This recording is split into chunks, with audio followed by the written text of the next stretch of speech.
Venezuela को लेकर एक और बड़ा अपडेट सामने आ गया है। बड़ी खबर अपने दर्शकों को बता दें, अमेरिका का हेलीकॉप्टर मार गिराया गया है, यानी अमेरिका को भी नुकसान पहुंचा है। वेनेजुएला ने जोरदार पलटवार किया, अमेरिका का एक हेलीकॉप्टर मार गिराया गया है। अमेरिका के कई हेलीकॉप्टर इस इलाके में उड़ान भर रहे हैं, हमले कर रहे हैं। इस बीच अमेरिका के एक हेलीकॉप्टर को टारगेट किया गया है और उसे मार गिराया गया है, यानी वेनेजुएला ने भी जोरदार पलटवार किया है। तो अभी की ये सबसे बड़ी खबर आप देख रहे हैं, युद्ध। आप देखेंगे कि किस तरीके से यहाँ पर आने वाले दिनों में स्थितियां और खराब हो सकती हैं, क्योंकि युद्ध का एक नया फ्रंट खुल चुका है, एक नया मोर्चा खुल चुका है यहाँ पर। और सवाल यही, क्या ये तृतीय विश्व युद्ध की दस्तक है, क्या ये वर्ल्ड वॉर 3 है? वेनेजुएला का जोरदार पलटवार सामने आया है। वेनेजुएला जंग पर एक बहुत बड़ी खबर अपने दर्शकों को हम दे रहे हैं।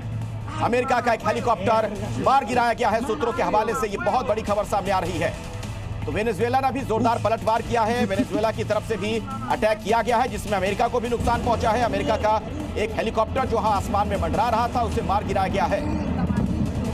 और लगातार वहां से ये आवाजें भी आप सुन पा रहे हैं, जो धमाके हो रहे हैं, जो बम गिराए गए थे, उसके बाद किस तरीके के हालात उस पूरे इलाके में बने हुए हैं। और इस बीच एक और अपडेट आपको दे दें, लगातार वहां से नई नई जानकारियां निकलकर सामने आ रही है। अमेरिकी हमले पर सबसे बड़ी खबर जो सामने आ रही है, वेनेजुएला के रक्षा मंत्री लापता बताए जा रहे हैं। यानी कि वेनेजुएला के जो रक्षा मंत्री हैं, उनके बारे में किसी तरह की कोई जानकारी नहीं मिल पा रही है, वो लापता बताए जाते हैं। रक्षा मंत्री का घर उड़ा दिया गया है। यूएस ने जो हमला किया, रक्षा मंत्री के घर को वहां पर टारगेट किया गया था, उनका घर उड़ा दिया गया था, और अब वो लापता बताए जा रहे हैं, उनके बारे में कोई जानकारी नहीं मिल पा रही है। मयंक चौबे साहब, ये जो स्थितियां हैं क्या बताती हैं? तस्वीरें आप भी देख रहे हैं। जी अखिलेश, जो मैं देख पा रहा हूं वो साफ साफ ये दिखाई दे रहा है कि एक रेजिम चेंज ऑपरेशन चल रहा है वहां पर। युद्ध जो है, हाँ ये फॉल आउट युद्ध हो सकता है, लेकिन एक्शन जो है वो रेजिम चेंज का है। ध्यान रह जाइए, सीरिया में बशर अल असद, हाफिज अल सदद की सरकार, सद्दाम हुसैन इराक में, लिबिया में मुअम्मर अल गद्दाफी, और अब वेनेजुएला में मादुरो जिस समय अपने पद को छोड़ेंगे, वैसे यहाँ सब शांति हो जाएगी। कोई चिंता का विषय मुझे यहाँ पर नजर नहीं आ रहा है।